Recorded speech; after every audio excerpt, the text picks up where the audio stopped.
Hello everyone, my name is Olivia and welcome to a winter TBR video.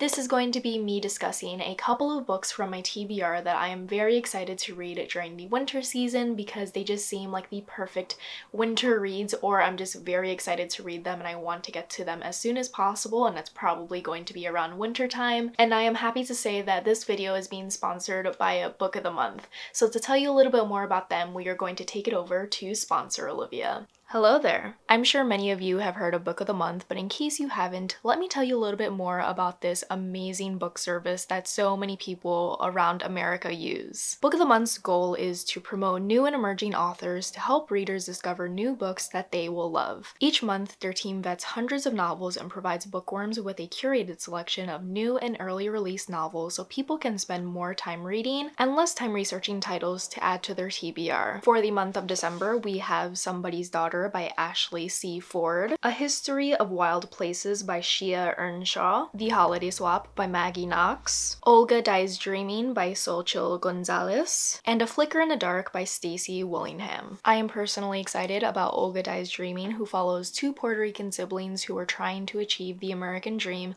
when their lives are forever changed by Hurricane Maria. And another book that I'm really excited about is The Holiday Swap, mostly because I have only read one holiday romance in my entire life, and people always seem to gush about them, so this is the perfect time to pick it up around this time of year. Book of the Month also has add-on novels that you could add to your monthly selection, and one of them is The Anthropocene Reviewed by John Green.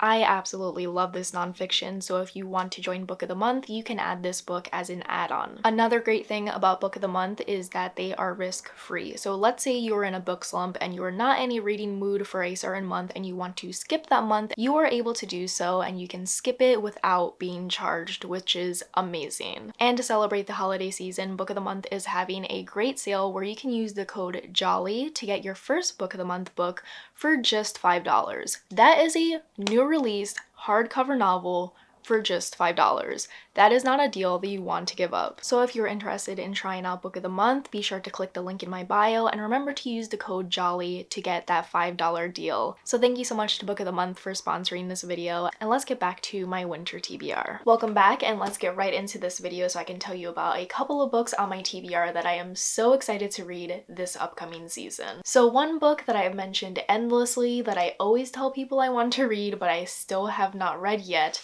is Outline by Rachel Cusk. You're probably really tired of me mentioning this book, but I will read this during the winter season if it's the last thing I do. Outline by Rachel Cusk is a story told in 10 conversations. We follow our main character who is teaching creative writing over in Athens, and I think these conversations just deal with the people that she meets throughout her time in Athens, and I'm very excited to read this because this is my first Rachel Cusk novel. This is actually a part of a series that I did not know about beforehand, but I've seen a couple people post about it on Instagram and realized that this is a part of a series, so I think this is the first novel in the series, and I'm just very excited to read this because it seems very introspective and lyrical, and I've heard a lot of good things about Rachel Cusk's writing, and I really want to dive into this. I love the cover, that's the reason why I picked this up, and I love the idea of having a story split up into different parts and they are all different conversations, and I just want to get to this as soon as possible so I can stop saying that I want to read this book and I can just say, I finally read this book. I'm going to hide the book so you don't get any sneak peeks to it. The next book that I want to read was actually sent my way and I did not know about it beforehand, but then I started seeing a lot of people read it on BookTok and Bookstagram, and so many people were posting photos and videos of them crying, and it is You've Reached Sam by Dustin Tao. This is a novel that Wednesday Books sent my way, and I'm very grateful to them for doing that because this seems right up my alley. This follows our main character Julie, who just recently lost her boyfriend Sam, and she kind of wanted to forget everything about him. She threw out every memory of him and wanted to move on. The train passed by, so I lost my train of thought. But I think I said that Julie had thrown out every memory of Sam and she wanted to move on, but something called her back to him. So in order to hear his voice one more time, Julie calls up Sam's phone and she's expecting to hear his voicemail, but then he picks up the phone. So a blurb says that Dustin Tao gently weaves grief, regret, second chances, and the honestly beautiful moments we carry from a first love. Every tear you shed reading this book will be worth it. I have seen so many people cry while reading this story. You know I love a good sad story. So this is a book that I recently acquired that I haven't hauled yet, but I really want to read because I have heard nothing but amazing things. And I'm very curious as to how it will play out for me. I'm very curious to see if it'll make me cry. I haven't read a YA contemporary in a while, so this is definitely on my radar, and it just seems like the perfect fit for me. And the cover is honestly beautiful. It looks like the cover of a webtoon that I would definitely pick up. I think this is just such a stunning cover, and I just want to know what happens next after she picks up the phone and talks to Sam. The next book that I want to read is a YA historical fiction from one of my favorite YA authors because they always highlight an important piece of history that not a lot of people know about, so they shed a lot of light on those historical moments, and it is Ruta Sepetys' I Must Betray You. This is one of my most anticipated reads of 2021. The moment that I heard she was going to release another novel, my interest was piqued and I knew I had to get my hands on it. So when Penguin offered to send me an ARC, I had to jump on the opportunity. So I Must Betray You is set in Romania during 1989. Romania is under a communist regime, and we follow our main character, Kristen, who dreams of becoming a writer, but he knows that it's not possible under the dictatorship in Romania. So one day, Kristen is blackmailed to become an informant for the secret police in Romania, and he has to grapple with the idea of betraying everyone he loves or risking everything in order to shed light on this regime and tell the world about what is happening in Romania. I am so excited to read about this because I did not know that Romania was under a communist regime in the 80s, and I don't know a lot of history about Romania in general. Ruta Sepetys' novels are always one of my favorite YA novels that I pick up. Some of her books have become some of my favorite books of all time, like Between Shades of Grey and Salt to the Sea. So I'm excited to see how I will like I Must Betray You. My mom already read my arc of it and she greatly enjoyed it. She read it in like 2 sittings, and that's very rare for her because she's a very distracted person. Like if you thought I was a distracted reader, she's a very distracted reader. So that is very high praise from her. She thought it was fantastic. So I'm excited to get to this, and I know it's absolutely going to crush me like all her other stories do, but I also know it's going to educate me and open my eyes to a different part of history that I did not know about previously. Another book that has been on my TBR for way too long that I always tell people I want to read is The Ballroom. The Ballroom is another historical fiction that has just caught my eye for years upon years. I think I added this to my TBR in like 2014 or 2015 when I was on Tumblr. I think I saw a couple people talk about it on Tumblr, or maybe someone shared a quote from it, but the premise really interested me, so I added it to my TBR, completely forgot about it, and then was gifted a copy of it from my book wish list. So thank you so much to Kathy, and I am finally going to get to The Ballroom during this winter season. The Ballroom is set in England during 1911, and it is set at the Sharston Asylum. Men and women in this asylum are separated in the building, but on Friday nights they are allowed to mingle in the asylum's magnificent ballroom. So we follow our main character John and Ella, who meet one night in the ballroom and spark a connection with one another. And one of them eventually gets the opportunity to leave this place and start a new life, and they have to grapple with the option of staying in this asylum or living a new life and living in an unfamiliar environment where they are separated from one another. So this seems like it's going to be a very heartbreaking read. It also seems like it's going to be an eye-opening read because I know during the 1900s asylums and institutions were incredibly harsh to live in, and there were a lot of injustices that happened in those buildings, and I feel like that's going to be highlighted in this story along with this heartbreaking romance of these star-crossed lovers, and I think it's going to be absolutely fantastic. And I haven't heard a lot of people talk about this. I have never heard of a friend reading this story, so I'm excited to get to it because it seems like it's going to be a great read and an underrated one at that. So if it's really good, then I'll continually recommend it to people. But we'll see. We'll see if I like it or if it's not my cup of tea.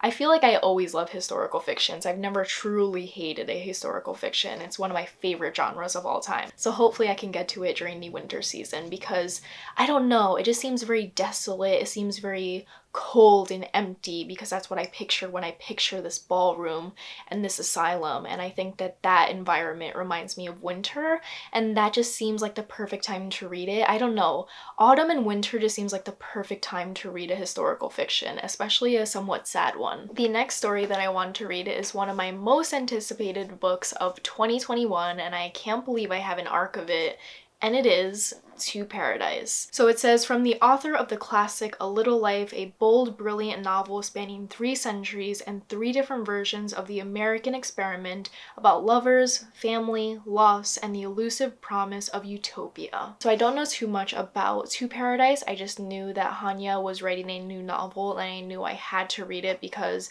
A Little Life affected me so much as a reader, so I wanted to read another novel by them. And we follow 3 different timelines. So one is in 1893, and it says New York is part of the free states where people may live and love whomever they please, or so it seems. Then in 1993, we are in Manhattan, besieged by the AIDS epidemic. A young Hawaiian man lives with his much older, wealthier partner, hiding his troubled childhood and the fate of his father. Then in 2093, in a world riven by plagues and governed by totalitarian rule, a powerful scientist's damaged granddaughter tries to navigate life without him and solve the mystery of her husband's disappearances. I think it's interesting how it says husband's disappearances. Like, he's disappeared multiple times. I wonder what that would mean, because you would say husband's disappearance, not disappearances. So is he constantly coming back and disappearing? I wonder what that's like. So I think this is always going to take place in New York City in all these different timelines, and this is a heavy book. I don't know if it's just the paper that they used for the arc, but this is like 600 pages, so this might take me a while to get through, but it's a book that I want to read nonetheless. Hanya is just very talented at crafting such authentic and real feeling characters who feel like actual friends, so I'm very excited to get to this. It sounds beautiful, it sounds breathtaking, and I think it'll hopefully not be as sad as A Little Life, but I think it will also pack a punch as well, because I feel like Hanya is just incapable of creating a novel that doesn't feel like an emotional roller coaster. And the last book that I wanted to read during the winter season is a romance that my friend Jessica got me for my birthday, and it is The Spanish Love Deception by Elena Armas. So The Spanish Love Deception is a novel that I have seen all over BookTok, and so many people have become obsessed with it. They've shared so many different quotes from this story, and it just seems like the perfect read that I'm going to love, because they really hyped up the love hypothesis, and I gave that 5 stars. So I feel like this is going to be in the same vein, and I think I'm really going to enjoy it. It deals with fake dating, it deals with a trip to Spain, and people say it's a very slow burn romance, which is one of my favorite things in romance. I love those types of romances where even if the characters hold hands, I'm losing my marbles, because I have read like 200 pages of build-up, and that simple contact leaves me breathless. Those are my favorite types of romances, but I also love those types of romances where they're already kissing on chapter 1.